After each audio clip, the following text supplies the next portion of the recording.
ഈ പലപ്പോഴും എല്ലാ ഗൈനക്കോളജിസ്റ്റും വളരെ ടഫ് കേസ് എന്ന് പറയുന്ന അല്ലെങ്കിൽ എല്ലാ ഒബ്സ്റ്റട്രീഷ്യൻസും ഈ ഡെലിവറി മുന്നോട്ട് പോകേണ്ട അപകടമാണെന്ന് പറയുന്ന പല കേസും അങ്ങ് ഏറ്റെടുക്കുകയും ആ അമ്മയും കുഞ്ഞും സുരക്ഷിതമായി ഇരിക്കുന്നു. അവരിന്ന് വലിയ പിള്ളേരായി മാറിയിട്ടുണ്ടാവും അങ്ങ് അല്ലേ. 98-ലും 2000-ലൊക്കെ നിന്ന് അങ്ങ് അവരുടെ മക്കളിന്ന് ഡെലിവറിക്ക് വരുന്ന സാഹചര്യം വരെ അങ്ങ് കാണാം. അപ്പം അന്ന് മുതൽ അങ്ങെടുക്കുന്ന ഒരു ഹൈ റിസ്ക് ഡെലിവറി അങ്ങനെ ഒരു പ്രാധാന്യമുള്ളത് കൊടുക്കുന്ന സെൻ്ററാണ് ഹൈ റിസ്ക് ഡെലിവറി സെൻ്റർ എന്ന് പറയുന്നത്.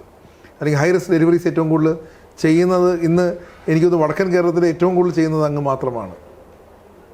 അതിന് പ്രത്യേകിച്ച് പറയാനുള്ളത് എനിക്ക് ഈ അൾട്രാസൗണ്ട്, അതായത് ഫീറ്റൽ മെഡിസിനിൽ കുറച്ച് കൂടുതൽ ഇൻട്രസ്റ്റ് ഉള്ള കാരണം ഞാൻ കുട്ടിയുടെ കാര്യമായിട്ട് ശ്രദ്ധിക്കുകയും അവർക്കുണ്ടാകുന്ന പ്രശ്നവും അത് കാരണം അപ്പോൾ ആ പ്രശ്നം ശരിയായ രീതിയിൽ അവർക്ക് പറഞ്ഞു കൊടുക്കാൻ പറ്റിയിട്ടുണ്ടെങ്കിൽ അത് നമുക്കൊരു നല്ലൊരു ശതമാനവും വളരെ വിജയകരമായിട്ട് തന്നെ നമുക്കത് മാനേജ് ചെയ്യാൻ പറ്റും.